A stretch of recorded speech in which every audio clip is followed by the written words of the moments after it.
us on the far right from the perspective of the far left. Today we're talking about Tommy Robinson, and it's going to be in two parts. The first part is going to be just us talking, me and Alex, in the studio, and then we're going to be joined, or Alex is going to be joined a bit later by some people from London Antifascists, who are going to be talking a bit more kind of about Tommy Robinson's political significance. In this first section, though, we're going to be talking, I think, about some recent events that Tommy Robinson has been kind of caught up in, and also about his kind of propaganda style and the way in which that has been useful to him, and also the way in which it's kind of like led to his downfall. Well, not his downfall. It'd be huge exaggeration to say that Tommy Robinson is gone from the public eye, but he's of late in the last kind of week or so, right?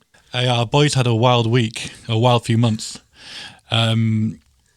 Just the other week, he was finally banned from Facebook and Instagram, which, to put that in perspective, is his biggest social media platform. When he got banned, he had about just under 1 million likes and over 1 million followers, and his posts were regularly getting over 10,000 shares, which is a very significant reach. His videos, his live streams, his videos were building up, tens of thousands, hundreds of thousands of views, many comments, reactions, and to have this taken away is undoubtedly a massive blow to him. A kind of social media presence that 12 Rules for What can only dream of, but which is a possibility if you go and follow us on Twitter. Yeah. Well, we do have a follow. We have about nearly 100, so we've got a little way to go before we get to Tommy's heights. But hopefully, it won't be suddenly taken away from us. Well, I mean, this is an interesting thing about obviously, it's an objectively a good thing that this happened, but at the same time, we don't want to be defending Facebook or defending YouTube or Twitter. I'm assuming, obviously, that YouTube are going to take away his platform eventually, because we don't want these big corporations to have a power of censorship over us. There is already campaigns, particularly around drill music, which is banned unilaterally off Facebook, and which certain orders are put in place that they can't put music videos on YouTube. They can't make a living on YouTube, put by the police and in conjunction with YouTube. And so we need to anti-fascists need to take quite a careful line on this, because we don't want to be going to bat for Facebook. They are objectively the bad guys. And yet at the same time, it is a good thing that he was banned. And it is about drawing a distinction. And making Tommy someone who is uniquely an ideal target to be repressed, because ultimately that's what anti-fascists want. We want to deny him his platform, but we need to divorce that from the general policy, the power that Facebook has over our public conversation and our creative expression. Maybe it's kind of a general question for the anti-fascism in the era of kind of big platform broadcasting things. But do you think that the anti-fascist argument against collaboration with the state, which is basically exactly what you were saying, that the state, when given any kind of tools, will kind of turn around from using them against fascists to use them against anti-fascists and people on the left as well, does that same exact argument apply in the case of other kinds of things that are able to legislate or censor speech, like Facebook and YouTube? Is there a real equivalence here? I think it's an interesting question, and there's no doubt that a lot of these multinational tech companies have much more power over certain ways we communicate than the state ever could dream of.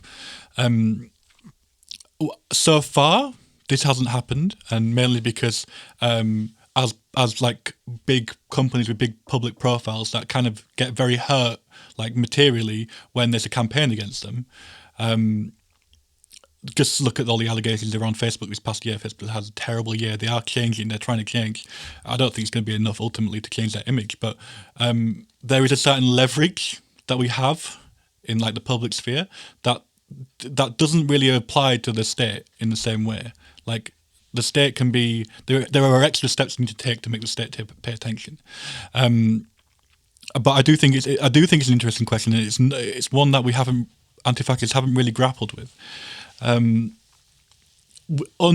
is interesting thinking back to for example, the 1970s. It really was the state that was pushing the National Front into these communities and into halls to facilitate them having their meeting. And there was no there wasn't really like a hostile state to the National Front. Really, the police were understandably sympathetic. But we're not really seeing that facilitation. Facebook had Tommy Robinson on their platform because he made them a lot of money. He got them a lot of views, and he made a lot of people see a lot of advertising, and that's why he stayed for so long. But eventually, the calculation changed. I mean, it can change very quickly. I think this conversation is quite like an interesting one to have because Tommy has fled to his last remaining platform, which I said was YouTube, and on a live stream like last week or so, I don't know when this is going to go out, said he's going to have a demonstration outside Facebook headquarters in London, Which is where? Which is on Euston, near Euston Station on Warren Street, it's quite near the RMT headquarters. And this follows into this is like Tommy's classic MO. When he got banned from Twitter, there was a demonstration at Twitter headquarters.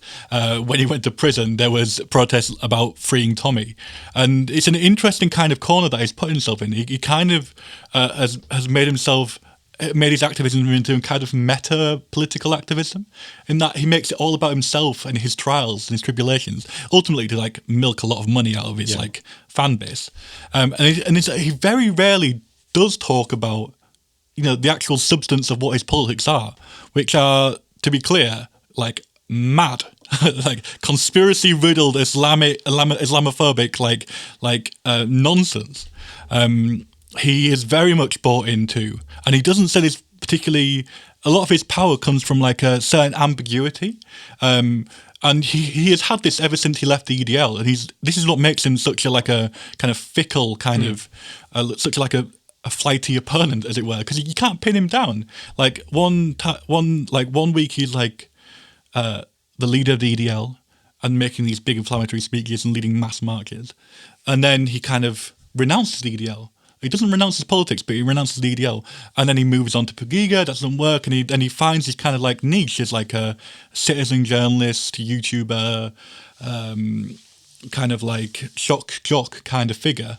And he's found his kind of perfect platform. He doesn't want to be pinned to a movement because then all the kind of crazies can be tied to him, and so he kind of floats above it. So what was I talking about? Generation identity. He very much subscribes to those politics. Last year, he met Martin Sellner. They have posed photos together, like talking in his like aforementioned YouTube live stream. It was almost so quick you could miss it, but he mentioned remigration, the Great Replacement, all these generation identitarian buzzwords.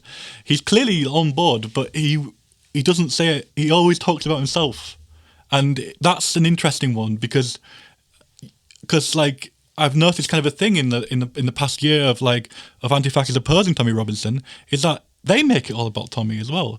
Like the hashtag is not like stop fascism or it's stop Tommy, and I think that's a really interesting thing because he plays off kind of like he plays off the personalized parasocial relationship you can make with people online, and he's kind of like spun that into a movement that's not really a movement. It's like an audience almost. Should we talk about a bit more kind of how exactly we think that he does that? How exactly it is that he manages to establish and maintain such like an intense, effective connection with thousands, maybe like hundreds of thousands of people, and has done over the course increasingly of maybe the last kind of few years. You see him kind of turning up at rallies, which are mostly filled with kind of like people are just kind of milling around, standing. And there are these videos that you see in the kind of live streams of when he's arriving. There is suddenly this sense of presence that something has arrived that is absolutely exhilarating for the people who are there. And he completely kind of focalizes the space. Everyone turns to see him. Everyone turns to, and all activity kind of buzzes around him. And the people who he goes to meet have this kind of really intense like enjoyment of his presence. And I wonder like how you think it is that Tommy Robinson has managed to construct that through his propaganda. Like what precisely is he doing in these videos? What precisely is he doing by constructing himself in a particular way on Facebook, particular way on Instagram, particular way on YouTube, in order to generate this intensity of effective relationships with his audience? So I think much like much like Donald Trump did in America. He's very much taken on like a 20th century like mantle of celebrity and stardom, but for a very specific audience, which is really interesting.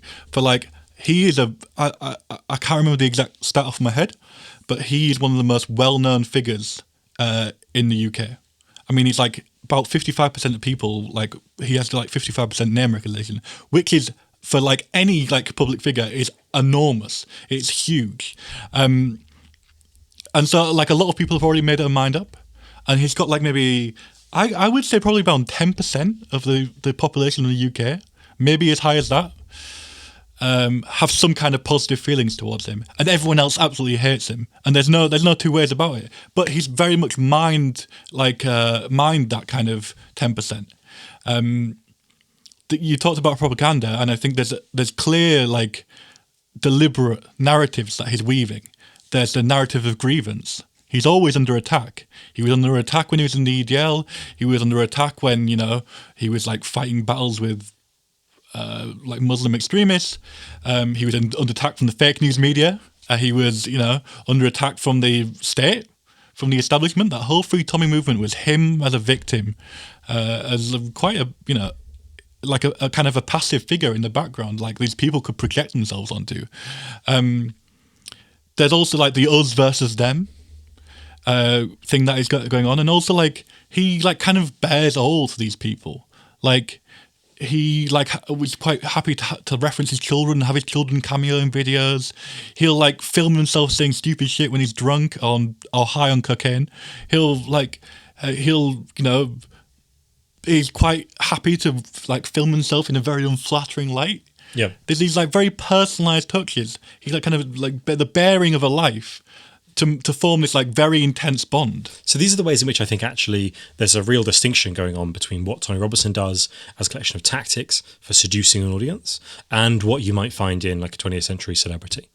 So, for example, I mean, the most kind of like absurd example here is, of course, the cult of personalities around, say, like Mao, Stalin, Hitler in their respective totalitarian regimes. And so in those examples, what always happens is that there is nothing, as you say, no life is kind of like shown, no life is put on display, but only a collection of kind of infinitely kind of radiant, I guess like magnanimous and like brilliant decisions are kind of filtered down or radiate down from the top, or in some way, even when you're kind of toiling away in the factory or wherever it is you're toiling, that person is still there with you.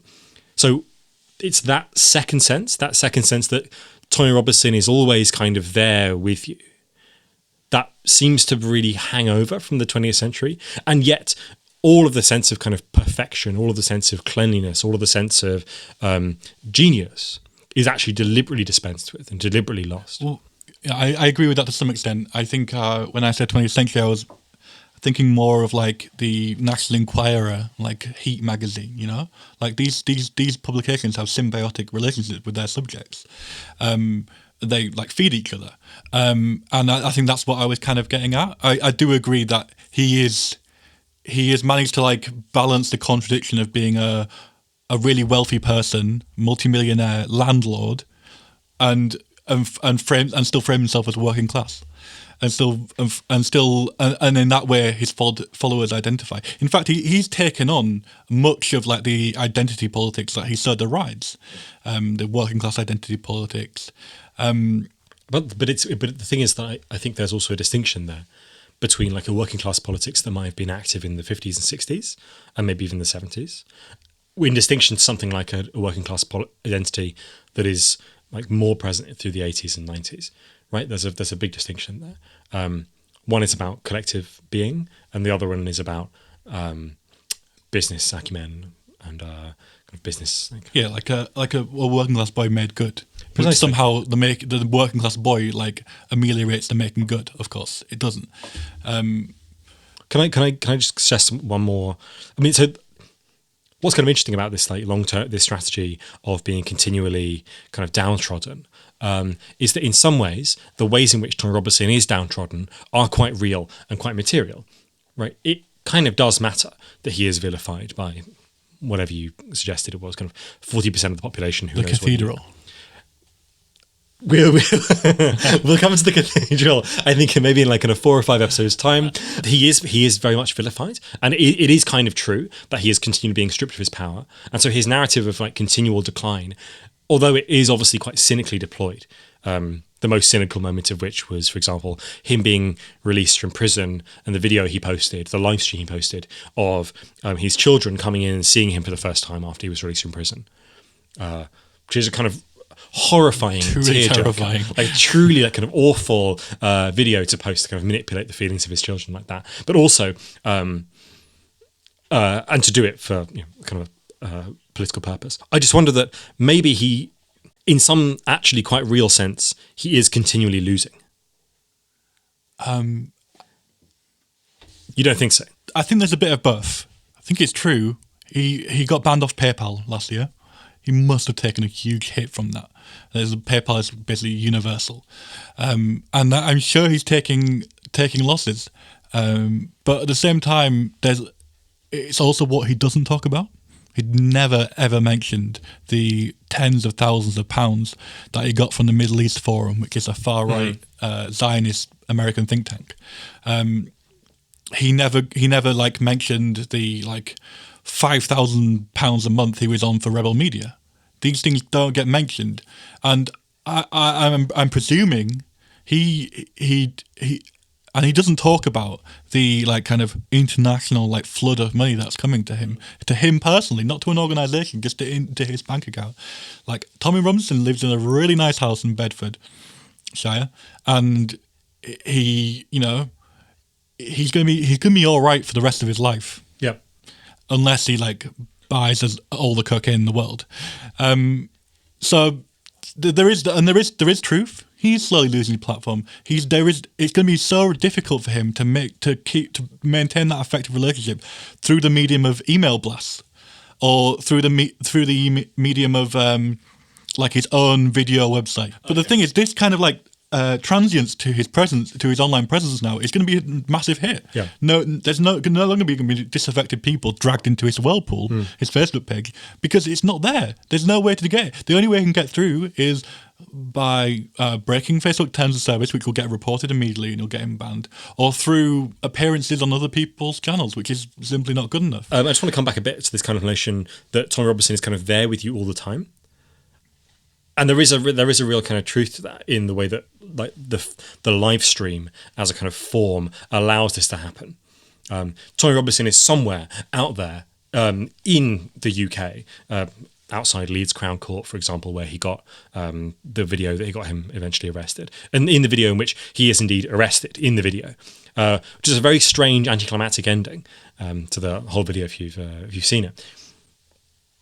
And you are also somewhere in this same landscape, and so you kind of occupy. It's not that like with kind of 20th century propaganda, or most propaganda from before that, certainly, whereby something is being broadcast from kind of outside your sphere, from kind of outside your world, but it is something someone is talking very much to you, very like directly in the world. And the way he holds the camera, things like this, kind of details like this, allow him to construct certain kinds of relationships between the audience and what is going on. So, for example, in that one where he's outside the Leeds Crown Court, even though he's talking about people going into the court, you do see them occasionally, which is one of the reasons why he got, I guess, banned. He got arrested because it was illegal to show, to publicly reveal who they were. But almost all of the rest of the time, he keeps the camera very firmly kind of pinned to himself. He talks to people. He talks to the police who are arresting him, but you never see them. And so the entire world becomes kind of mediated through Tommy Robinson. You kind of become Tommy Robinson, but you never like really kind of properly occupy that position. He's just this kind of like thing giving you the information. There's this really interesting moment where, of course, he can't reveal in this court case that he's outside. He can't reveal the verdicts because there's a ban on revealing the verdicts. Yeah, so there are several cohorts of defendants. Yeah, and I think it's not possible to reveal the verdicts until the last cohort has been tried. Right. Right. Yeah, and so he tells you, of course, I will know, and he kind of winks, but I'm not going to tell you what it is that the verdict is. But of course, you know from this that he thinks it's absolutely going to be guilty, and you know that if he doesn't kind of like say otherwise, then you can assume that it's guilt. And so these kind of winks, very literally, and nudges, and the way in which he kind of keeps information to himself, and he is kind of the keeper of all the ideas, and he kind of very slowly gives them out to you through his presence. This is a really effective and really kind of interesting propagandistic mode. It's interesting. It's got its strengths. It's got its kind of problems as well. It's strong in that he has got genuine like power to inflict harm through this Facebook page, which he now doesn't have. For example, one of the, I presume, last instigating posts for Facebook was him posting like a poster of a sexual assault survivor charity for BME people, and he was like, "Oh, so we don't care about white women getting raped?" ? Or something like that. And this helpline that was to help victims of sexual assault immediately got flooded by a lot of abuse from his fans. This is like a genuine power that he kind of like assumes a kind of naivete about. Like he can never acknowledge this because then he has to acknowledge, like that his actions have consequences. And so, and therefore he's a bad person for like inflicting this on people. So that's interesting. He has this power. But also it's a weakness because he's creating an audience, not a movement, which I think is like a kind of interesting way to think about the big rallies. People have a direct connection to one individual, to Tommy. But they're not making the connections between each other beyond their like friend groups and family groups. And so, unlike, for example, the BNP, which organised itself into branches and did like electioneering and leafleting and tried to like had festivals and tried to form effective bonds between its members, same for the National Front and in many far-right fascist, building like kind of a fascist feeling of like forwardness and action is often integral to fascist politics. Instead of that, people are getting we're with Tommy because we like Tommy, and there's nothing in between us. There's no higher purpose for our collective activity, and I think there is where it's going to be his downfall. His YouTube is a third of what his Facebook page was, and the way YouTube algorithms work, he will probably get more views on his live streams because its YouTube algorithm is famously tends towards the extreme for its recommends. But beyond that, and once that's gone, he can't maintain that bond, and they will move on or they will forget. Do you think the narrative? So people have talked in the past about kind of process of radicalization of people joining big groups. For example, one of kind of, I guess, fears around the Football Lads Alliance, its kind of mass demonstrations, was that in some way these would turn from being kind of, a small core, maybe a few hundred, maybe 1,000, really hardcore right wingers who had managed to attract somehow 50,000 people who, thought that terrorism was bad.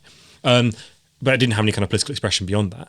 And that what would happen, the kind of big fear, was that these 1,000 people would somehow manage to like seriously radicalize, some substantial portion of these 50,000. You're saying that that's probably not going to happen, or probably not going to occur with Tommy Robinson, that he doesn't produce kind of mass movement? I think it is going to happen, but I think it's going to happen on a much more individual basis. So if you think about, for example, Darren Osborne, who committed a horrific terrorist attack on Finsbury Park Mosque, he had Tommy Robinson's tweets sellotaped to his dashboard of his van that he then drove into a crowd of worshippers. That's truly terrifying. And obviously Tommy can never mention this. This is like, a truly like a damaging thing to him. But I think it's these kind of this is the danger that the Free Tommy and his audience comes from, is that there's a very small number of people very willing to ape a kind of ISIS radical kind of mode of attack against Western, that's usually directed against the Western institutions, directed towards Muslims. I think that's the danger, much less that it's going to birth some kind of movement. And I'm not saying that's any less kind of terrifying. It is truly terrifying. In fact, it's much harder to grapple with because it's much easier to break up a party or smash a movement. The A&L and Rock Against Racism did it in the late 70s to the National Front. National Front had membership of around 40,000 and was getting regularly getting like a big percentage, I can't remember exactly, of the elections, and then within a few years they were getting very few, and their party went down to like 3,000. So it's much harder to like get into one person and say and try and intervene in the same way. I guess it's possible to think about Tommy Robinson as not so much kind of radicalizing people as focalizing them, like kind of making their, I guess, fairly disparate kind of neuroses. We might come on to talk about the function of neurosis, the function of kind of like private pain in the later episode on fascism, maybe, and neo-fascism. I guess there's one way of thinking about it as radicalization, which is then it becomes explicitly about a political aim. And another way of thinking about it is kind of focalization, where it becomes just a way of concentrating, of just kind of orienting these neuroses towards something vaguely in a more coherent direction, like vaguely towards Muslims, vaguely towards this kind of thing. And of course, in some people, like for this case, in the guy you mentioned, in his case, that focalization happens to such an extreme that he becomes properly radicalized in a kind of quite traditional way. But it's also possible that this will happen on a mass scale for, what was it you said before, 10% of the population? And nevertheless, over time, over the course of kind of a few years, after Tommy Robinson has kind of been sort of somehow taken out of the public sphere, these kind of neuroses will drift back into their kind of like randomized state. And so I think, that lack of institutional clarity, that lack of institutional form will be a really long-term problem, but it's not a problem in anything like kind of medium term, anything over the course of several years, where his influence on pretty normal people, right, is nevertheless disastrous. I think it's always important to remember, and I think this your point kind of illustrates that, is like a lot of these people are up for grabs for the left, and in many ways they're the left's natural kind of constituency. Disaffected people who don't have jobs are like very much suffering under like the present conditions of austerity. Their expressions have been directed in a certain way, like you said, but really we should be talking to them and challenging them and winning them round. Like, I refuse to. There's a very few people I will just condemn to like racist hell and banish them there for all eternity, because that's fundamentally not how I believe we should do our justice in this country. I don't believe we should. That's how we should conceive of like kind of like acts of like kind of condemnation. Almost everyone is rescuable, in my opinion, and I think that's very important to keep in mind. That a lot of these people are looking for an answer, and he's the one giving it to them. And do you think that means something like a left version of Tommy Robinson, like a left propaganda?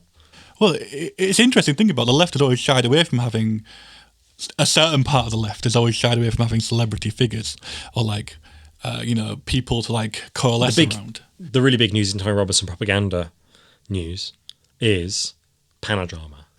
Panodrama. #panodrama. And I think this episode kind of neatly encapsulates a lot of what we've been talking about.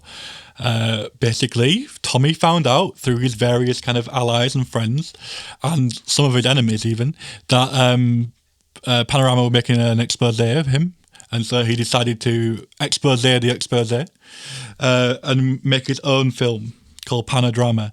And if you watch the whole thing, it's an hour of my life that happened. It's a really interesting like kind of like coagulation of his like techniques and his like with the way he does propaganda. What he actually has in this documentary is incredibly flimsy. He has, and I can list them on one hand, an accusation of sexual assault. Alex has a normal number of fingers, if that's like an accusation of sexual assault against a researcher who was working with Panorama. It's not working for Panorama, working with Panorama for an organisation called Hope Not Hate. Or leaving aside the merits of that accusation, I'm not going to cast judgment one way or the other. He has the presenter of the programme using the word honky, which Tommy Robinson said is a racist slur towards white people. he has John Sweeney using an actually quite bad homophobic slur. And he has John Sweeney ordering a lot of alcohol when he meets one of the contributors, fake contributors to the programme. He also played a bit of a, punked, you've been framed kind of prank. You've been framed? He played a kind of prank on Sweeney by like faking a text to another person where he threatened to kill this person. Obviously, John Sweeney has this as part of the programme, and when he confronts Tommy about it, Tommy says, I can prove that I did not send that text because I sent it myself to fake it because we're all in cahoots and this is like, that's basically what he's got. That's the whole thing into an hour. It's like, it's really, really nothing there, really. He kind of made John Sweeney look a bit embarrassing. Now, if you look at it for just the content, it's nothing. If you look at it for the techniques that he uses, it's everything. He's got this kind of the fake news media, him as a victim, exposing the truth is another key narrative which I forgot to mention earlier. Showing up a figure of immense wealth. He has the main set piece is him agreeing to an interview with John Sweeney in which he turns the tables and shows him clips from what he's gathered and undercover footage and turns the questions back on him. And I have to admit, it is really satisfying to see John Sweeney squirm because you have that kind of natural impulse when someone who's on the telly is famous, probably earning loads of money, is a very influential figure, is made to look like a bit of a prick. It's a very satisfying, guttural feeling, and a lot of this kind of stuff that he has a lot of talking to camera. He very hilariously interviews Tom Dupre, who's the leader of Generation Identity, or the ex-leader of Generation Identity, who got fired when his employers found out about his kind of political hobby. All these kind of victim narratives that are brought out. Of course, he doesn't actually say what Tom Dupre actually was fired for. Tom Dupre kind of says, I had some controversial opinions about immigration. Yeah, no shit, Tom. It was really controversial. And you also led a movement. That's another step even further. But obviously, they say controversial opinions, not leader of a fascist movement. The left should watch it, to get some kind of idea of why people kind of emotionally adhere to this guy. Panodrama has got, last time I checked, it's probably more now, around 600,000 views on YouTube, universally liked. There's about 1,000 dislikes, 44,000 likes, which is a huge, kind of positive result. The most, of course, amazing example of Tommy Robinson kind of hoisting himself by his own petard in terms of propaganda was at a demonstration in Salford. Panodrama was trying to load.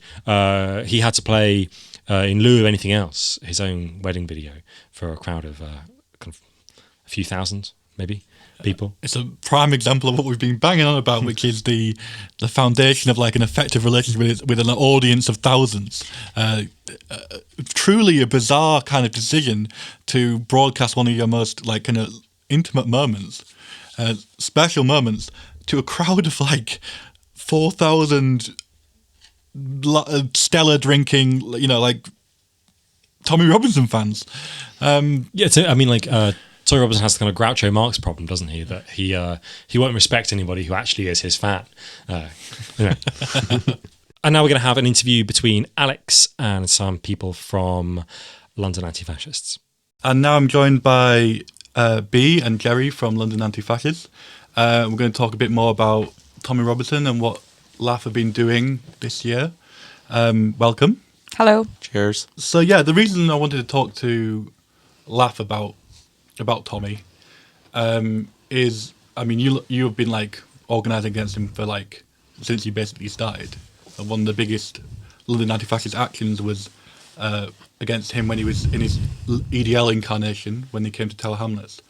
And I guess, first of all, I don't think anti-fascists have had a very good, have managed to grapple with a response to him in any kind of meaningful way. He's still kind of like the white whale of the anti-fascist movement is that no one's really nailed him, and I just wondered why you think that was.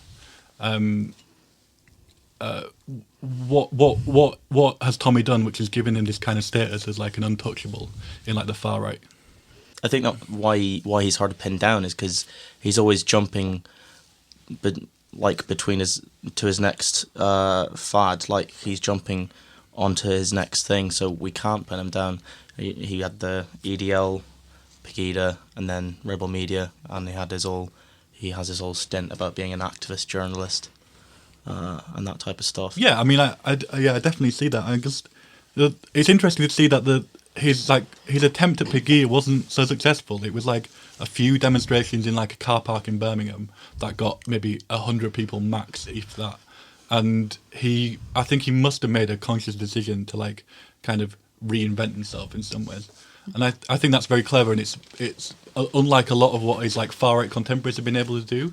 Like, for example, Paul Golding of Britain First no one really knows what he's doing nowadays. He's basically irrelevant. Now he's got banned off Now Britain First has been banned off Facebook.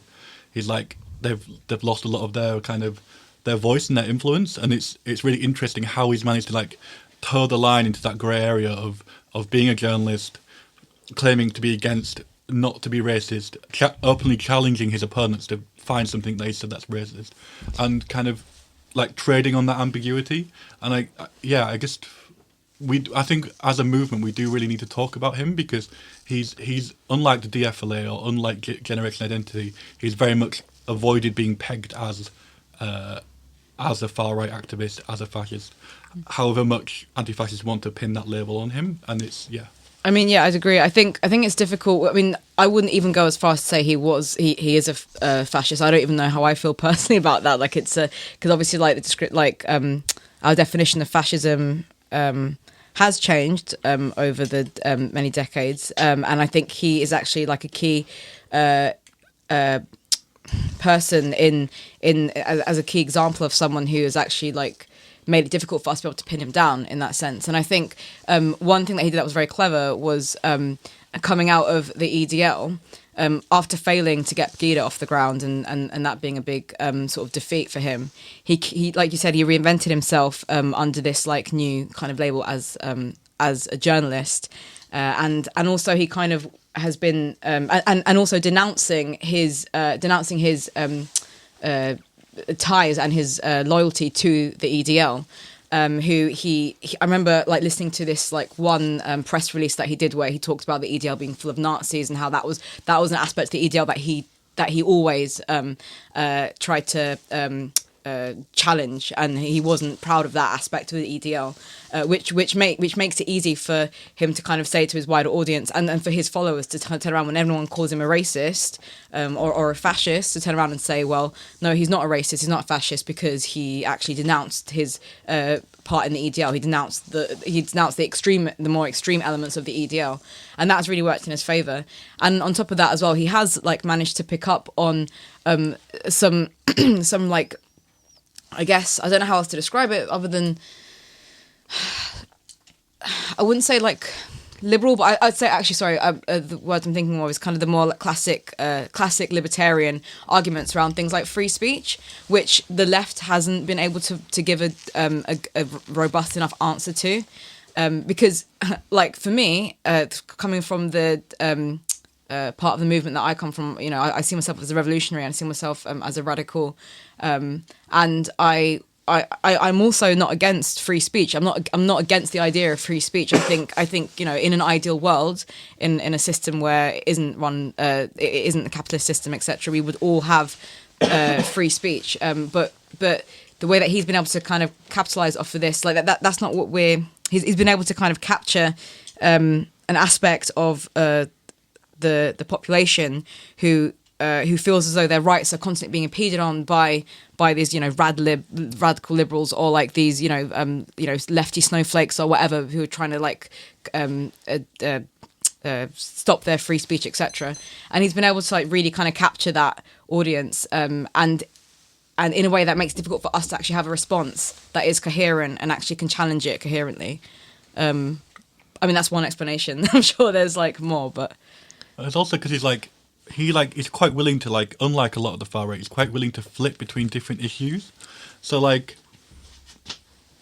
there was a whole thing about Soldier X that happened recently that people might not have been people have read because it didn't really catch fire, but then he very quickly moved on to Brexit, and then he can move on, and then it's the issue of so-called Islamic Muslim rape gangs and stuff, which he's been very good at just flitting between things. It's very hard to like pin him down to like a specific issue where anti-fascists can like kind of just nail him on that thing, because he's like expanded his net. And I also think it's interesting how instead of like being like conciliatory towards like the left, he's purposely, and I think like a lot like how Steve Bannon and Donald Trump were successful, he's maintained this extremely antagonistic pose to the liberal left establishment. Like he invades newspaper offices, or he like gets his camera out at every opportunity and films people, and it's kind of trading off that like kind of antagonistic populist kind of moment that we're in, which is really clever as well.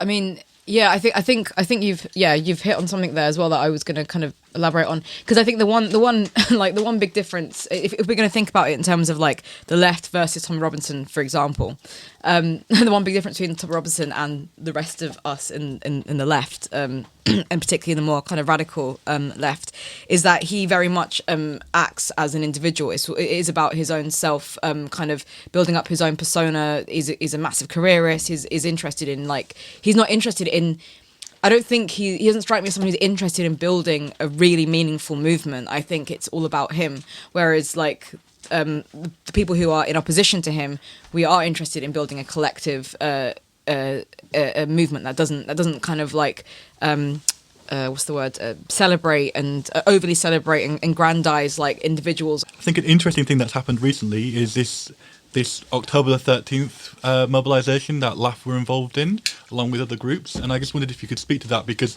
although the unity demonstration wasn't like specifically opposing, well, first of all, could you quickly explain what happened for listeners who might not have it on their radar, but also like just speak to why you think that was a success, and if it points to any new ways of doing anti-fascism, or what avenues that opens up for anti-fascists. Because I mean, it wasn't specifically opposing Tommy, but Tommy comes from like a football hooligan kind of DFLA, FLA, EDL kind of background, and I just wondered what you thought of that. Yeah, well, the DFLA, the Democratic Football Lads Alliance, is basically like a far right split from the Football Lads Alliance, which was like a political project which was meant to be opposing all forms of extremism, but basically fell apart after a few months, and the DFLA came on the scene. They had a big demonstration plan to march through central London, and we mobilised with Women's Strike, Plan C, other various feminist and left-wing groups, and anti-fascist groups, to block them, which we ended up doing. We mobilised just over 1,000 people separately to the Stand Up to Racism demonstration, and blocked them at Pall Mall. And yeah, I think it was successful, because we showed that we've come a long way this year in mobilising large numbers of militant activists who are prepared to stop the far right by any means necessary. I mean, and you specifically there opposed the unity demonstration to Stand Up to Racism's rally, and what do you think was done differently to them that made it like a more successful mobilisation? Well, it was more successful because obviously we didn't collaborate with the state or the cops, and we went out with the specific purpose of blocking their demonstration and denying them a platform, and that's the essence of anti-fascist politics, which Stand Up to Racism and the other SWP fronts in the past haven't been able to do. Like back in the 70s, they had a huge rally while the NF marched through central London, and later on NF gangs ran around places like Tower Hamlets and Bethnal Green, attacking Bengali Muslims and other minorities. Instead of actually going out, confronting them, stopping them and dealing them like decisive and humiliating blows by denying them a platform. Yeah, I think that's a good point, but I think it's also important to say that the SDVP and their groups are like a shadow of what they were in the 70s, right? Like they, to be fair to them, they were doing a lot of confrontational work in that decade, and you know, there's a reason why there was a regular SWP paper sale on Brick Lane. It's because there was an NF paper sale on Brick Lane, and it was indirect, and they managed to, like, in combination with AFA and Red Action and other groups, they managed to get rid of the NF from basically anywhere in London. Obviously over a few decades, but obviously they're not doing that anymore. It's a kind of different organisation, which I think we need to kind of take into account when we're talking about them as well.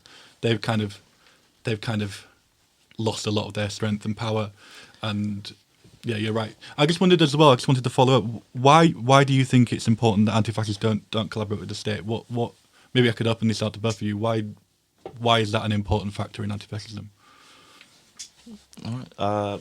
Well, I mean, it in its most basic forms, collaborating with the state and giving them, collaborating with them and encouraging them to take on powers that silence and combat the far right can just as easily be used against the left in those kind of situations, because we know the state isn't neutral. It's run by and for the ruling class, and they will always see the left as a threat. I think it's really important to keep in mind that the kind of policies and the kind of kind of concrete actions that Tommy Robinson advocates for is really just an intensification of what the state is already doing in many communities in the UK. It's just even more border cops, even more like policing of Muslim communities, and expansion of things like Prevent and other kind of anti-extremism kind of programs that the state runs. So yeah, I think those, although Tommy likes to portray himself as like an enemy of the state, he's really just like another arm, like an extra arm of the state, really. For sure. Oh, can I just add something quickly as well? Of course. Yeah, just I mean, because anti-fascists, and particularly militant anti-fascists, while we do come from like a broad spectrum of like various political tendencies, we are all like one of our main, particularly like London Antifascists, for example, one of our main core like principles is that we have a working class orientation, and we recognise that the state and is not there to represent the working class, and therefore collaborating with the state is never in our interests. What do you think? There's some of the avenues anti-fascists can start exploring to start thinking about countering Tommy Robinson in a more coherent way. Is there anything you can think of that we could do? Well, I mean, there's a lot, obviously. Like combating the far right and the kind of ideas that Tommy Robinson espouses and thrives off for his livelihood are racism, etc. And the way we combat that is by organising the multiracial working class and going into communities and trying to foster a sense of unity between working class communities and combating that kind of racial prejudice that there is amongst those. I mean, but it's important to take into account though that a lot of people who aren't white also support Tom Robinson. Like he does touch, he's managed to actually galvanize support from various ethnicities as well as like white. What you think of as like the white working class in the UK, and that's important. And I guess, I mean, echoing what you just said, like the way to combat that is through showing people that we should be united as a class and not be divided through like racial segregation, racial bounds, etc. Yeah, I mean, I've actually I've been thinking about like Tommy Robinson for over a year now. Unfortunately, he haunts my dreams, and and I have if I can be a bit candid, I have often thought that the only way, sometimes like when I'm being a bit more defeatist, the only way to get rid of him is just to expose some kind of like noncery that he's done or something. I genuinely feel like you know, like if it comes out that he's a pedo or something, that might be the only way we can actually bring him down amongst his followers. But I think even then there'll be like a group, a hardcore group of his supporters that will just not back down. I mean, you've got a point. Like, we haven't really contended with like a proper cult of personality around a specific far right activist, and we haven't really had that in this country. I mean, Oswald Mosley tried to foster it, but thankfully, really since then, all the like kind of prominent far right leaders have been like kind of very unappealing. You think of like twitch-eyed Nick Griffin or like, you know, John Tyndall or something. They're not particularly like kind of compelling figures, and they can't be construed of. And Tommy's kind of got the full package as it was. He's kind of like, you know, he looks kind of normal, and he's very good at kind of like portraying himself as someone speaking up for some kind of like silent kind of like majority of the British public, and obviously, you know, he has his baggage. Like, the EDL is something he will never be able to live down, but people are, I think the public are much more willing to forgive that than say like a history, like a past in like kind of a Islamic extremist tradition, like as portrayed in the media is.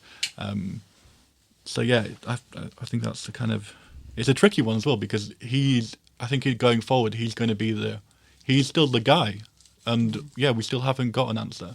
And as much as I would like to like portray him as a paedophile, it's not going to work unless he's like actually is a paedophile, which, you know. I also thought it's interesting this year as well how he's kind of started pivoting towards an anti-left position, much more than so that was in the EDL, where it was the left was kind of like allowing a lot of this stuff to go on, but the target was still Muslims basically. And we saw that this year when he rocked up at the anti-fascist conference. And called everyone communists and got very sad, and also even on the Free Tommy demonstrations where there was the attack on the trade unionists, the attack on the RMT, and on bookmarks, this movement is taking a much more anti-left kind of viewpoint. So I just wondered what you thought about that. Well, one of the notable things about Tommy turning up at the AFN National Conference was when he turned up and started denigrating the name Mehmet Aksoy of Mehmet Aksoy. Yeah. Who Mehmet Aksoy was a Kurdish freedom fighter from London. He's Kurdish, but yeah, he died in Rojava. Yeah. And why was that important? Why do you think that was an important kind of like error on his part?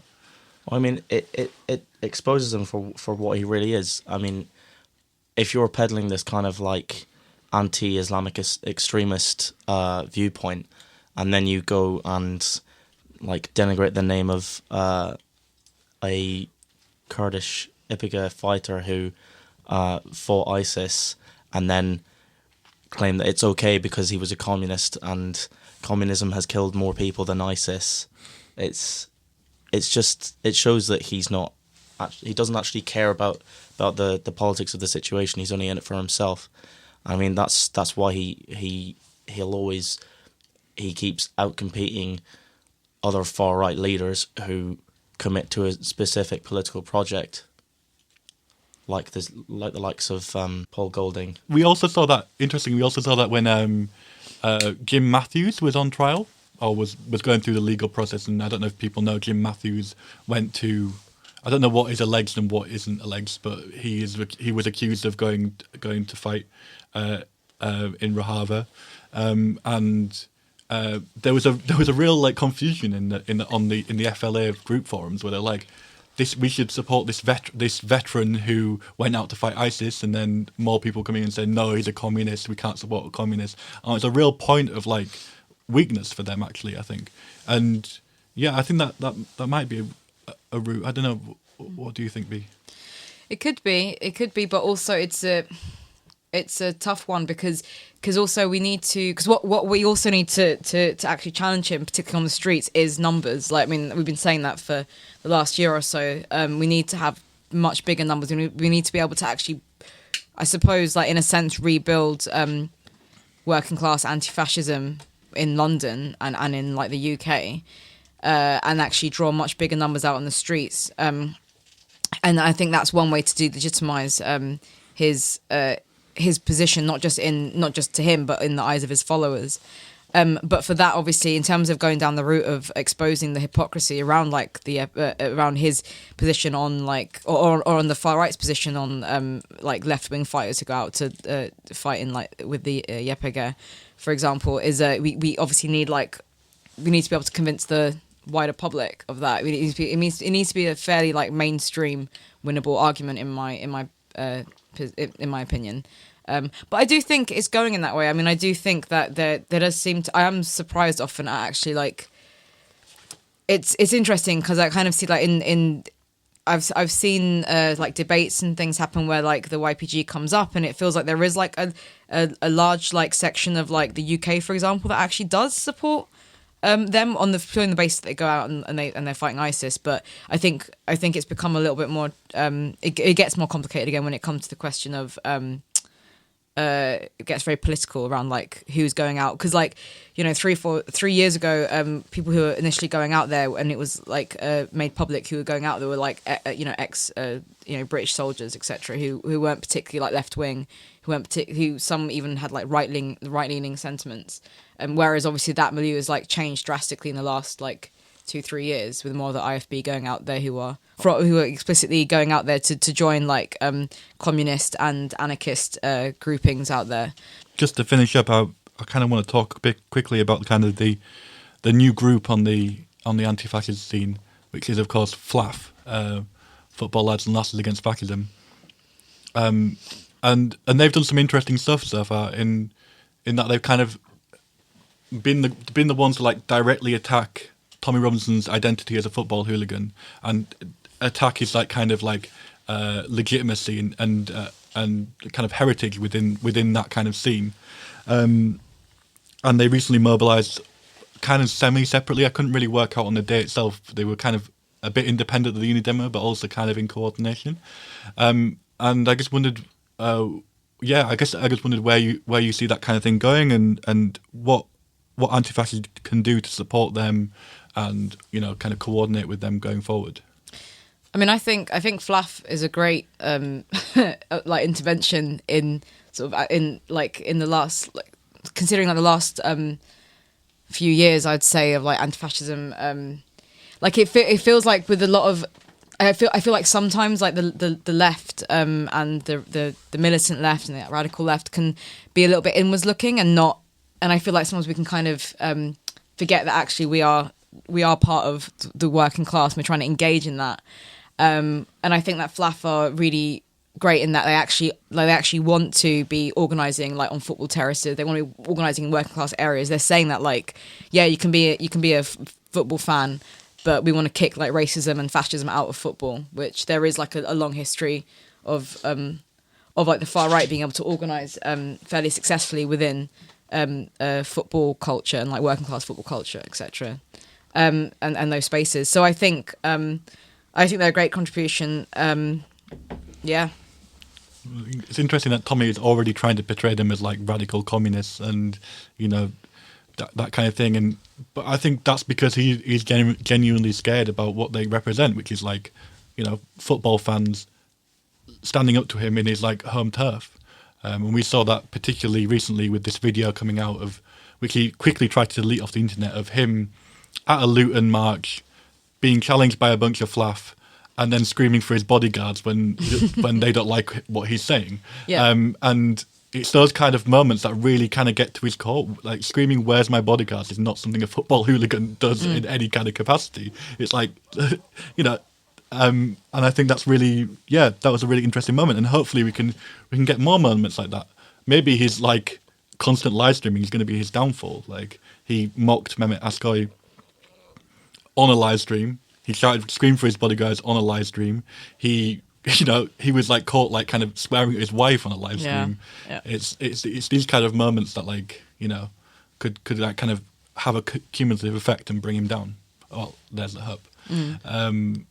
Yeah, Gary, do you have anything to add? I think Flaff have kind of come out of a good place, to be honest, because there's been a growing far right presence on the football terraces, and they've kind of started to pull the rug from under far right groups and far right activists on the football terraces, like with Tommy Robinson, like with the DFLA, and I think that's more of what we need. We need working class activists going into every part of society and fighting fascism in all of its forms everywhere that it comes out of. And on that positive note, we'll leave it there. Thank you very much for talking. And Thank you for having us. Bye. Bye. Bye. That's all for this show. We'll be back next week with a discussion of fascism and neo-fascism. If you've enjoyed the show, please do follow us on Twitter. We're at 12 Rules for What. You can really help us out by retweeting this episode, retweeting past episodes, and generally engaging with us on there. We're up for more or less any kind of discussion. I'd say more or less any kind of discussion. The more you engage, the less we do these begging appeals to be engaged. Precisely. So That is their... Do it. Your main payment. Do it. See you there. Okay.